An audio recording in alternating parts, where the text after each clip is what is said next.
Have you ever wondered why some people seem to attract wealth effortlessly, while others work endlessly yet struggle to make ends meet? What if the true key to money isn't found in your bank account, but in your spirit? Today, we unlock the secret power to attract money. Not through hustle or hard logic, but through divine law, affirmations, and spiritual alignment.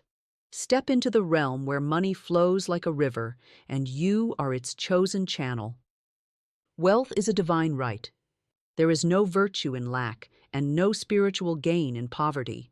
This is a truth many resist, for the world has long taught that to be spiritual is to be austere, to deny, to diminish, and to live in quiet need.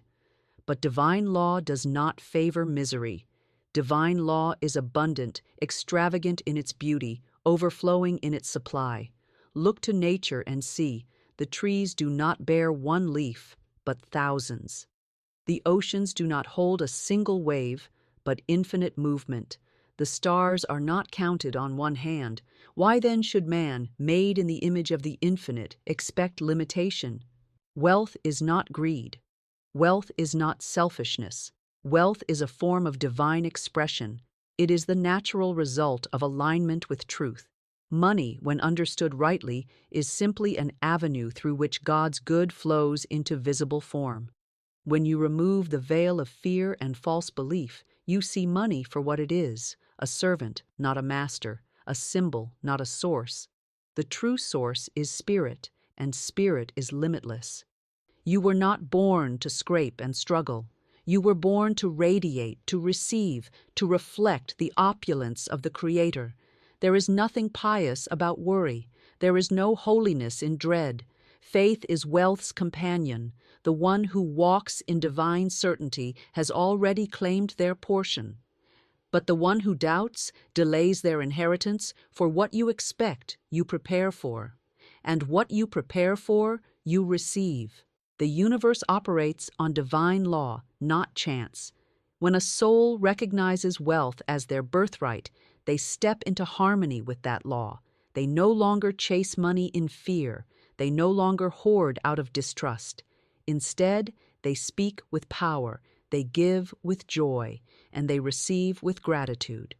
Money comes to them as naturally as breath. Why?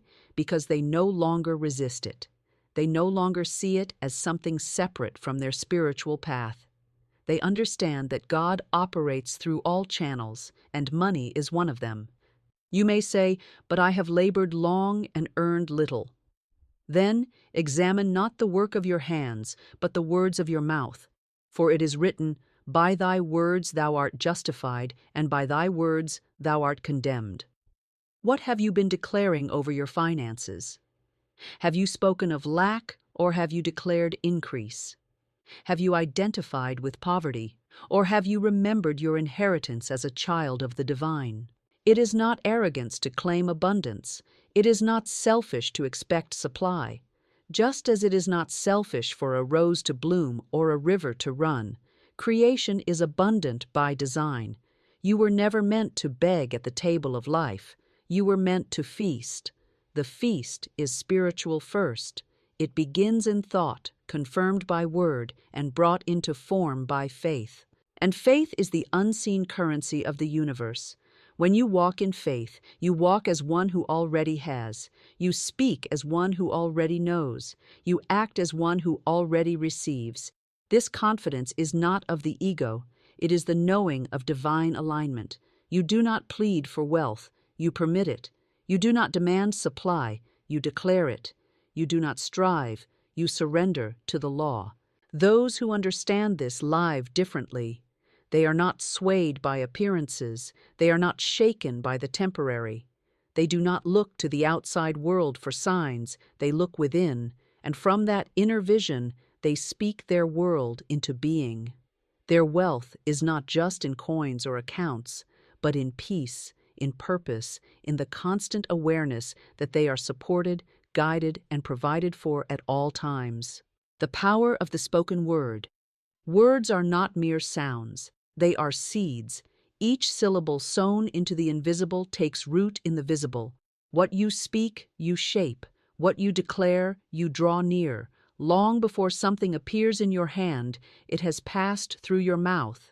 The world you walk in today was built by the words you spoke yesterday, knowingly or not. There is a silent law that governs all speech. It does not ask if you meant it. It does not question if you were joking. The law only knows fulfillment. If you say, "I can never afford that," the law obeys. If you say, "Money comes to me with ease," the law arranges it. The tongue is the rudder of your life. It does not take you where you wish to go, it takes you where you say you are going. Many speak carelessly, and then wonder why chaos follows. They declare lack, and then curse their emptiness. They speak of disease, and then marvel at their weakness. But every word is a mold.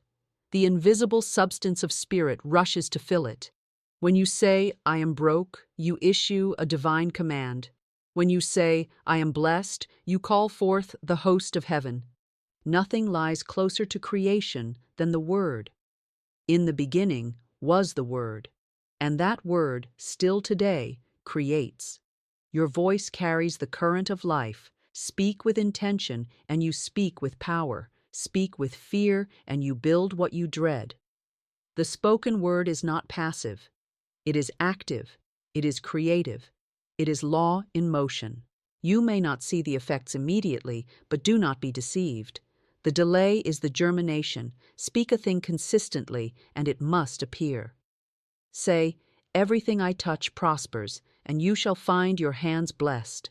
Say, "No doors ever open for me, and the doors shall remain shut." Life listens, not just to your prayers, but to your patterns of speech. It takes you at your word. You do not need to struggle for good things. You need to align your word with truth. Speak abundance, speak healing, speak peace, and then stand back and watch as the divine substance is shaped by your decree. For words are the tools of the master builder. They chisel the unseen into the seen. They carve your future before you ever arrive. Many attempt to change their lives through action alone, but their words betray them. They hustle by day and murmur by night. They give with one hand and curse with the other, but the spoken word cancels or creates. It either closes the channel or flings it wide open. No amount of hard work can override a mouth filled with contradiction. To speak powerfully, one must first think powerfully, for the mouth draws from the reservoir of the mind. Fill your mind with truth, and your tongue will follow. Affirm what is good, what is right, what is possible, even when appearances lie, especially when appearances lie. Say not what you see, say what you desire. Let your word lead, and your world will follow. Speak blessings over your money, your health, your home. Call your good to you by name. If you want wealth, say, "Divine substance flows to me now." If you seek clarity, say, "I hear divine wisdom clearly." If you need peace, say, "I dwell in perfect serenity." Speak these things aloud. Speak them boldly. Speak them repeatedly. For repetition waters the seed, and faith is the sunlight that draws it forth. Every spoken word is an act of creation. Every statement is a brushstroke on the canvas of your reality. There is no neutral word. Each one carries energy toward increase or decrease, life or limitation, joy or sorrow. You are the oracle of your own destiny. Your mouth is the doorway through which heaven touches earth. Let it be a gate of gold. Let it declare only what you wish to receive. Let it be an instrument of divine precision, speaking only what aligns with the truth of who you are and what is already yours in spirit. Faith overrides fear. Faith and fear cannot dwell in the same house. One builds, the other breaks down. One opens the gate to divine supply, the other bolts the doors with invisible chains. Wherever fear is present, faith has been evicted, and wherever faith is enthroned, fear is cast into the shadows. Faith is not passive. It is not wishful thinking. It is a mighty force that aligns man with the law of the unseen. Faith speaks when the facts deny. Faith acts when the world hesitates. It is the invisible hand that pulls miracles out of the ether and places them in the palms of those who dare to believe. Fear, on the other hand, is belief in the wrong direction. It is faith perverted. It is trust in loss, in lack, in failure. It is an inner agreement with the very outcome one does not want. When fear whispers, "You might fail," faith answers, "Divine intelligence cannot fail." When fear hisses, "There is not enough," faith declares, "My supply is infinite." Faith is the shield, the sword, the song of victory sung before the battle even begins. The one who walks in faith walks already victorious, for they live not by what is seen, but by what is spoken in spirit. Every challenge is a testing ground for your inner allegiance. Will you believe the appearance, or will you believe the truth? The appearance may be debt. The truth is, supply is ever present. The appearance may be illness. The truth is, divine health is your birthright. The appearance may be delay. The truth is, divine timing is never late. To walk in faith is to walk in agreement with the higher law, even when the lower law screams for attention. Fear is loud and urgent. It demands reaction. It breeds anxiety, haste, and confusion. But faith is calm. It does not panic. It does not rush. It waits with confidence. It acts without doubt. Faith is the quiet assurance that you are not alone, that the same power that placed the stars in orbit knows your need and has already answered. The heart of faith does not beg. It believes. It does not plead. It proclaims. It stands tall in the storm and says, "Though the winds blow, I shall not be moved." It is not shaken by circumstances because it is rooted in the unchanging. The outer world may crumble, but the soul anchored in faith stands firm. Fear thrives on imagination. It builds scenes that do not exist. It projects loss where none is destined. But faith also uses imagination, not to rehearse disaster, but to envision fulfillment. Faith paints pictures of answered prayers. It rehearses joy, sees abundance, and expects right action. Whatever the mind rehearses in faith, the body and the world must perform. Many speak of faith but walk in fear. They pray for prosperity and then speak of recession. They ask for healing and then confess pain. But faith is not a moment, it is a lifestyle. It is a continual alignment with the unseen good. It is a discipline of the mouth, the mind, and the heart. It does not sway with emotion or bow to evidence. It holds to the truth, even if everything around it says otherwise. When fear arises, it is not a sign of weakness. It is a call to strengthen your stance. Answer fear not with logic, but with the word. Speak aloud your truth. Declare your security. Affirm your divine supply. The moment you do, the tide begins to turn. Fear flees when confronted with conviction. It cannot withstand the vibration of certainty. Choose again and again to walk in faith, not because you see the way, but because you know the way sees you. Every step taken in faith is a step taken on solid ground, no matter how uncertain it appears. Let faith be your compass, your anchor, your guide. Release and let go. To receive, one must first release. The law of circulation governs all things: money, love, health, opportunity. What is held too tightly cannot flow. What is clutched in fear becomes stagnant. Life cannot fill a vessel already full of worry, resentment, or regret. To let go is not to lose. It is to clear the path for something greater to arrive. So many pray for new blessings while refusing to part with old burdens. They ask for abundance but still cling to the memory of lack. They desire love but hold tightly to wounds of past betrayals. They speak of moving forward, yet rehearse old stories of disappointment. Nothing new can enter a room that is already occupied with yesterday's fear. Release is an act of trust. It is saying to the universe, "I no longer need to control this. I no longer need to understand the outcome. I surrender the how and allow the divine to do its perfect work." Letting go is not giving up. It is rising up. It is stepping out of the way so that divine order can take the lead. Often, what we hold on to is the very thing delaying our good. That old resentment, that fear of losing, that unspoken belief that if we stop trying, everything will fall apart. But spiritual law does not operate through striving. It flows through surrender. When you unclench your fists, you open your hands to receive. When you release the burden, you rise into alignment. Let go of needing to know every step. Let go of the belief that your effort alone makes things happen. You are not the source. You are the channel. When you recognize this, the need to control dissolves. You begin to trust the process. You begin to rest in divine timing. You no longer force, you allow. You no longer chase, you attract. To release is to forgive, not just others, but yourself. Forgive the missteps. Forgive the delay. Forgive the old version of you who did not yet know what you know now. Forgiveness is the broom that sweeps the inner house clean.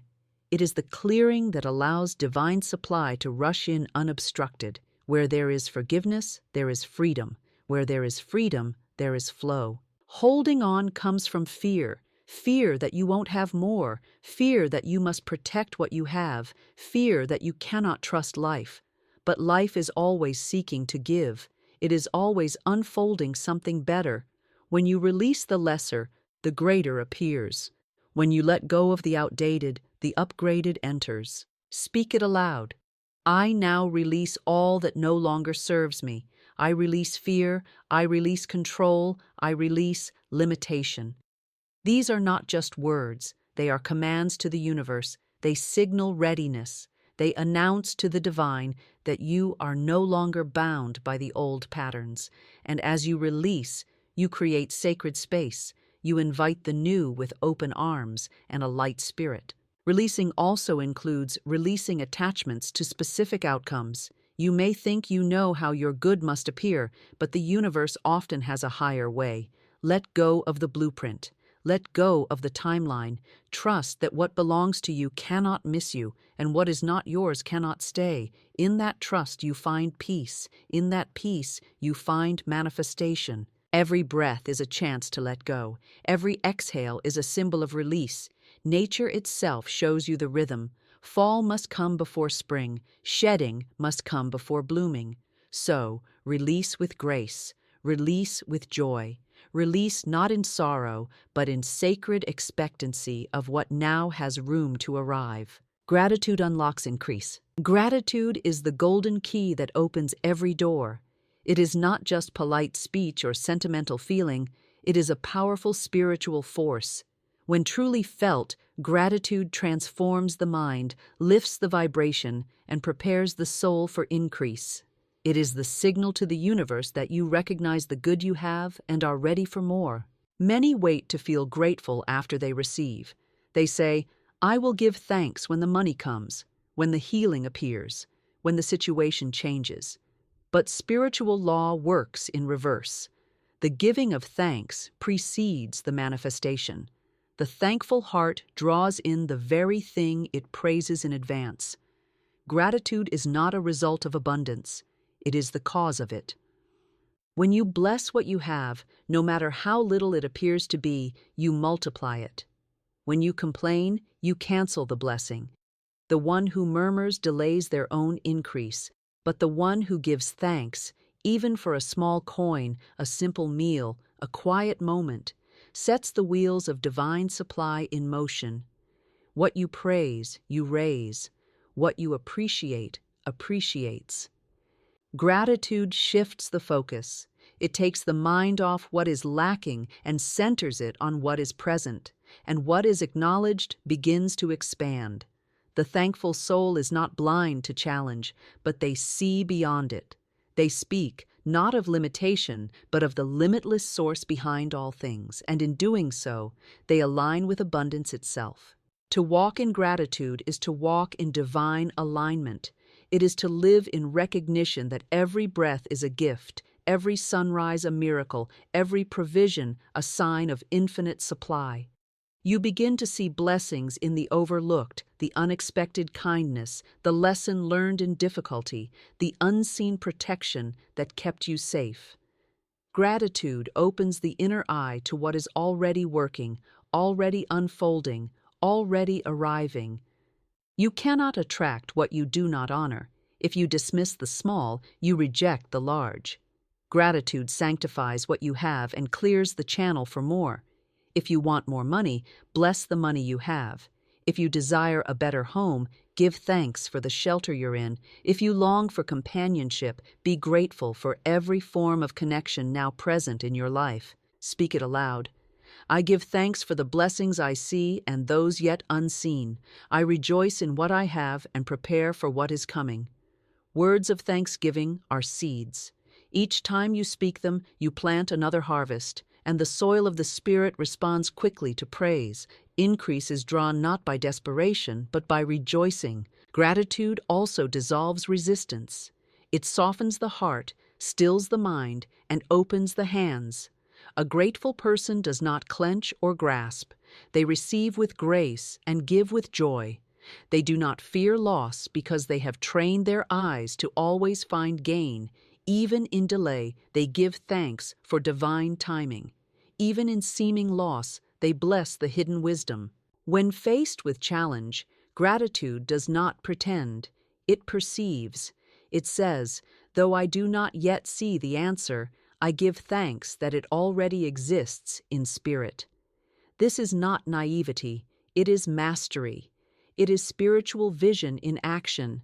The one who lives this way becomes magnetic to blessings. People are drawn to their peace. Opportunities recognize their readiness. Let each moment be a place for praise. Let no blessing pass unnoticed. Let even your breath be a prayer of thanks. In the silence of gratitude, the voice of divine guidance grows loud. In the stillness of appreciation, new doors begin to open and old fears begin to fade. Gratitude is the frequency of fulfillment, and from that frequency, all things are added effortlessly. You are not here to strive endlessly, nor to beg the universe for scraps of good. You are a divine being, encoded with the power to create, to receive, and to expand. The laws of abundance are not reserved for the few. They respond to all who align with truth, who speak with power, who release what no longer serves, who walk in faith, and who give thanks before the blessing arrives. Wealth is your divine right. The spoken word is your creative wand. Faith is your compass. Letting go is your liberation. Gratitude is your invitation. Live by these truths, not in theory, but in practice. Speak your wealth. Expect your supply. Celebrate your increase. And above all, walk with the unshakable knowing that all you need is already yours in spirit, waiting only for your alignment to call it into form.